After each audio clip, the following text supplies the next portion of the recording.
വിസ്മയ മോഹൻലാല് വെറും പുലിയല്ലടാ, പുപ്പുലി പുപ്പുലി പെൺപുലി. നമ്മുടെ നാട്ടിൽ പെൺപുലി എന്ന് പറഞ്ഞാലാ ഇത്തിരി ഇല്ലാത്ത തുണി കൊണ്ട് മൂടും മുഞ്ഞും മറക്കാനുള്ള അവകാശത്തിന് വേണ്ടി വെറുതെ തർക്കിക്കുന്ന ആളുകൾ, അല്ലെങ്കിൽ പൊതുമധ്യത്തിൽ വന്ന് പരസ്പരം ചുംബിക്കാനുള്ള അവകാശങ്ങൾക്ക് വേണ്ടി പോരാടുന്ന ആളുകൾ. അതുമല്ലെങ്കിൽ രാവിലെ മുതൽ വൈകുന്നേരം വരെ പുരുഷാധിപത്യം പുരുഷാധിപത്യം എന്ന് പറഞ്ഞ് വെറുതെ ഞെളിയാൻ നടക്കുന്ന ആള്. അതൊന്നുമല്ല. സ്വന്തം നിലപാട് നിർഭയത്വത്തോടു കൂടി ആരുടെ മുമ്പിലും തുറന്നു പറയാനുള്ള ആ മനസ്ഥിതിയാണ് നമ്മൾ ബഹുമാനിക്കേണ്ടത്. അതാണ് പെൺപുലി. വിസ്മയ മോഹൻലാൽ. ഏവർക്കും എൻ്റെ വ്ളോഗിലേക്ക് ഹൃദ്യമായ സ്വാഗതം. വ്ളോഗ് കാണണമെന്ന് വീണ്ടും ആഗ്രഹിക്കുന്ന ആളുകൾ മാത്രം സബ്സ്ക്രൈബ് ചെയ്ത് ബെൽ ബട്ടൺ അമർത്തി ആളമർത്തുക. അതല്ല, നിങ്ങൾക്ക് എൻ്റെ വ്ളോഗ് ഇഷ്ടമല്ലെങ്കിൽ കാണാൻ ഞാൻ നിർബന്ധിക്കുകയില്ല. അത് നിങ്ങൾ കണ്ടിട്ടാണ് വിലയിരുത്തേണ്ടത്. കണ്ടന്റ് ഉണ്ടോ എന്ന് നോക്കിയിട്ടാണല്ലോ നമുക്ക് ഈ യൂട്യൂബ് പോലും റീച്ച് തരുന്നത്. കണ്ടന്റ് ഇല്ല എന്ന് തോന്നുന്ന ഒരു അതത്ര വലിയൊരാൾ ചെയ്തിട്ടും കാര്യമില്ല. പ്രധാനമന്ത്രി തന്നെ ഒരു വ്ളോഗ് ചെയ്താൽ അത് പ്രധാനമന്ത്രിയുടെ വ്ളോഗാണല്ലോ എന്ന് വിചാരിച്ച് റീച്ച് ആവുകയില്ല. ഇവർക്ക് അവരുടേതായ ഒരു ചില അൽഗോരിതങ്ങളൊക്കെ ഉണ്ട് യൂട്യൂബിലോ. അപ്പോൾ അതിനനുസരിച്ച് അത് റീച്ച് ആവുകയുള്ളൂ. അപ്പോൾ ഞാൻ പറയുന്നത്, സ്വാഭാവികമായിട്ടും ഞാൻ പറയുന്നത്, ഈ സൈബർ അറ്റാക്ക് ആർക്ക്? വിസ്മയ മോഹൻലാലിൻ്റെ മകളാണ്. കാരണം തീർച്ചയായിട്ടും ഹിന്ദു കുടുംബത്തിൽ നിന്ന് ജനിച്ച് അല്ലേ ഏറ്റവും പ്രശസ്തയായ അച്ഛൻ്റെ മകൾ ഈ പറയുന്ന വിസ്മയയും അഭിനയ രംഗത്തുണ്ടെന്നാണ് എനിക്ക് തോന്നുന്നത്. അപ്പോൾ എന്ത് തന്നെയായാലും അവർ ഈ CJP നടത്തിയ അഥവാ ഏറ്റവും ന്യായമായ ഒരു കാര്യത്തിന് വേണ്ടിയാണ്, അല്ലാതെ വെറുതെ കുട്ടികളിക്ക് വേണ്ടി നടത്തിയതല്ല. കുട്ടികൾ പാറ്റകൾ എന്നൊക്കെ പറഞ്ഞ് കളിയാക്കിയെങ്കിലും കുട്ടിപ്പാറ്റകൾ നടത്തിയ കാര്യഗൗരവമുള്ള ഏറ്റവും വലിയ സന്ദേശം നോക്കൂ. ജനങ്ങളെ അങ്ങേയറ്റം ആശയക്കുഴപ്പത്തിലാക്കി അവരുടെ കുട്ടികളുടെ അച്ഛന്മാർക്കും കുട്ടികൾക്കും ഉറക്കം കെടുത്തി അല്ലേ, ആ നീറ്റ് പരീക്ഷ മുതൽ എല്ലാ മേഖലയും അവതാളത്തിലാക്കിയ കഴിവുകെട്ട ഒരു വിദ്യാഭ്യാസ മന്ത്രി. ആലോചിച്ച് നോക്കൂ, ആ വിദ്യാഭ്യാസ മന്ത്രിയുടെ കഴിവുകേടാണ് ആ കണ്ടത് മുഴുവൻ. വീണ്ടും പരീക്ഷ ചോരലും വീണ്ടും മാറ്റലും വേണം. വളരെ നമുക്കൊന്നും അത് അറിയില്ല. അതിൻ്റെ നമ്മൾക്ക് കുട്ടികൾ വിദ്യാർത്ഥികൾ ഇങ്ങനെ ഇത്തരത്തിൽ കണ്ണിലെണ്ണ ഒഴിച്ച് പഠിച്ച് വന്ന കുട്ടികൾ ഇങ്ങനെ ആകുമ്പോൾ വലിയ പ്രശ്നമാണ്. അപ്പോൾ അതൊന്നും മുഖവിലക്ക് കൊടുക്കാൻ ഭരണകൂടം തയ്യാറല്ല. അപ്പോൾ സ്വാഭാവികമായിട്ടും ആ CJPയോട് ഭരണകൂടം ചെയ്തിട്ടുള്ള ആ ഇതുണ്ടല്ലോ, തികച്ചും പൗരാവകാശ വിരുദ്ധമായ പ്രവൃത്തി, അതിനെ ഇന്ന് കാണുന്ന ഒട്ടനേകം ബ്രില്യൻ്റുകളായ കുട്ടികൾ, ആണായാലും പെണ്ണായാലും മതം ഏതായാലും ആ നീതിയോടൊപ്പം നിൽക്കുന്ന ഒരു പ്രവണത നമുക്ക് ഇന്ന് കാണുന്നുണ്ട്. അത് ഏറ്റവും വലിയ സന്തോഷകരമായ അവസ്ഥയാണ് ഉണ്ടാക്കുന്നത്. കാരണം പഴയതുപോലെയല്ല. എൻ്റെ മകൾ ഫാത്തിമ കട്ടാൽ ഞാൻ ശിക്ഷിക്കുമെന്ന് പറഞ്ഞ ആ പ്രവാചകൻ നീതിയുടെ പറ്റത്താണ് പറഞ്ഞത്. അപ്പോൾ അവിടെ CJP ജിഹാദികളുടേതാണ് സ്പോൺസർ ചെയ്യുന്നത് എന്നൊക്കെ പറഞ്ഞ് പലത് രീതിയിലും അവർ കാട്ടിക്കൂട്ടി. പല സംഘികളും TG മോഹൻദാസ് മുതൽ സംഘി പ്രൊഫൈലുകളിൽ നിന്ന് പല പ്രൊഫൈലുകളിൽ നിന്നും അല്ലേ മറുനാടൻ സാജൻ വരെ യഥാർത്ഥത്തിൽ ഈ പറയുന്ന സംഘി സായാത്രികനായ ഈ ആളുകളൊക്കെ ഈ CJPയെ ജിഹാദികളുടെ സ്പോൺസർ. ആ പാവങ്ങൾ കിടന്ന് ഉറങ്ങുക.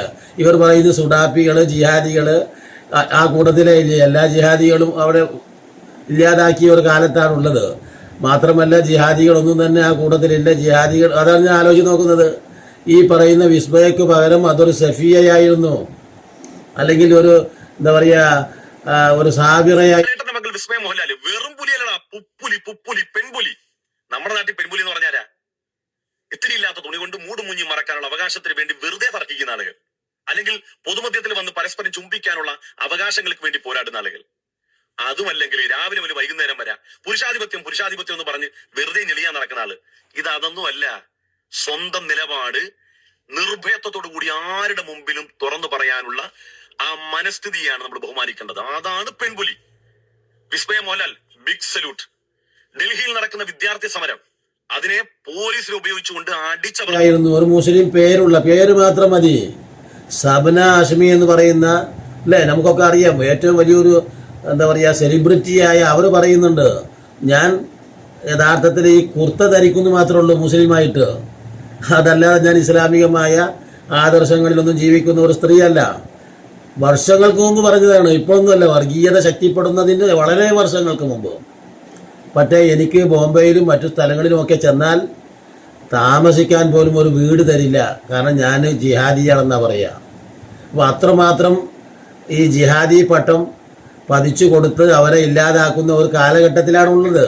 ഈ സമയത്താണ് വിസ്മയയുടെ വെളിപ്പെടുത്തൽ ഏറ്റവും വലിയ വൈറലായിത്തീരുന്നത്. നോക്കൂ, അപ്പോൾ ആ CJP അതിനെക്കുറിച്ച് അവർ പറഞ്ഞ വാക്കുകൾ ഭയങ്കര വളരെ സോഷ്യൽ മീഡിയയിലൊക്കെ വലിയ ആഘോഷമായിരുന്നു. എമ്പുരാൻ കഴിഞ്ഞൊന്ന് സമാധാനത്തെ വന്നത് ഇപ്പൊ അദ്ദേഹത്തിന് വീണ്ടും ഇനിയിപ്പോടെ അദ്ദേഹം തീവ്രവാദപ്പെട്ടില്ലാവും. ഇനിയിപ്പോ ഇതിനകത്ത് വിസ്മയ മോഹൻലാൽ രക്ഷപ്പെട്ട ഒരു എലമെന്റ് ഉണ്ട്, എന്താറിയോ? വിസ്മയ എന്നുള്ള പേരുണ്ട്, ലാലേട്ടന്റെ മകളായതുകൊണ്ട്. ഞാൻ ആലോചിക്കുകയാണ്, ആ പെൺകുട്ടിയുടെ എങ്ങാനും പേര് ഇപ്പൊ മലയാളത്തിൽ ഏതെങ്കിലും ഒരു സിനിമ നടൻ, അദ്ദേഹത്തിന് യാതൊരു മതവുമായി യാതൊരുവിധ ബന്ധമില്ലെന്ന് വിചാരിക്കുക, അദ്ദേഹത്തിന്റെ പേര് മുസ്ലിം പേരാന്ന് വിചാരിക്കുക. ഞാൻ എരവാദം പറയണേ അങ്ങനെ തന്നെ. വിസ്മയ എന്നുള്ള സ്ഥാനത്ത് സുമയ്യ ആയിരുന്നെങ്കിൽ ആ പ്രശസ്തി പറയണം. അപ്പോൾ ഞാൻ പറഞ്ഞു വന്നത് അതിനെക്കുറിച്ച് നമ്മുടെ അൻസാരി സുഹരി ഉസ്താദിന്റെ ഒരു പ്രതികരണം. കാരണം അവർ പുലിയാണ് എന്ന് പറഞ്ഞാൽ അത്രമാത്രം കരുത്തുറ്റ, അതർ മനസ്സ് സ്ത്രീകൾ, ചില കരുത്തുറ്റ സ്ത്രീകളുണ്ടാവും. ചാൾസി റാണിയെ പോലെ, ബീഗം അസ്രത്ത് മഹലിനെ പോലെ, നമുക്കൊക്കെ അറിയാം ചരിത്രത്തിൽ കഴിഞ്ഞു പോയിട്ടുള്ള റാവിയത്തുൽ അദവിയെ പോലെ കരുത്തുറ്റ, അതാണ് അതുപോലെ തന്നെ പലരും എൻ്റെ ഓർമ്മയിൽ നിന്ന് പോയതാ, പലരും സ്ത്രീരത്നങ്ങളാണ്, കരുത്തുറ്റവരാണ്. അവർ ഏറ്റവും വലിയ ശക്തരായ ഭരണകൂടങ്ങളോടും സൈന്യങ്ങളോടും ഒക്കെ കാരണം അത് റാണി ലക്ഷ്മിബായി അല്ലെ, അതുപോലെ തന്നെ പലരുമുണ്ട്. കരുത്തുറ്റ സംഭാവനകളാണ് യഥാർത്ഥത്തിൽ അവർ ലോകത്തിന് മുമ്പിൽ അല്ലേ. ജമൽ എന്ന യുദ്ധത്തിൽ ആയിഷ ബീവി റളിയല്ലാഹു അൻഹ ആ ജമൽ യുദ്ധത്തിൽ പോലും പൊരുതിയിട്ടുണ്ട് എന്നാണ് ചരിത്രം. അപ്പോൾ അത്തരത്തിലുള്ള ഈ പറയുന്ന പുലിക്കുട്ടികൾ തന്നെ, ആ പുലിക്കുട്ടികൾ മതത്തിൻ്റെ പേരിൽ മുസ്ലിം കുട്ടികളായിരുന്നെങ്കിൽ തീർച്ചയായിട്ടും ഇതിൻ്റെ സ്വഭാവം മാറിയേനെ അല്ലേ. അല്ലെങ്കിൽ ഇപ്പോൾ അവർ എവിടെ ആയിരിക്കും? ഈ പറയുന്ന വിസ്മയക്ക് പകരം ഒരു സഫിയ ആയിരുന്നു എങ്കിൽ ഇന്ന് ഇരുമ്പഴിക്കുള്ളിൽ തീർച്ചയായിട്ടും പുറത്തു വരാത്ത വണ്ണം പിന്നെ അവിടെ തന്നെ കിടക്കേണ്ടി വരും. അതാണ് നമ്മുടെ ഈ കാലഘട്ടം. അപ്പോൾ അതല്ലാത്ത രീതിയിൽ ആളുകൾ ഉണർന്നു വന്നിരിക്കുന്നു എന്നതാണ് നമുക്ക് സന്തോഷിക്കാനുള്ള ഒരു വകയാണ് എന്ന് പറഞ്ഞുകൊണ്ട് ഇനിയും നല്ല നല്ല വീഡിയോകളുമായി നിങ്ങളെ കണ്ടുമുട്ടുന്നത് വരെ നിങ്ങൾക്ക് നന്ദി.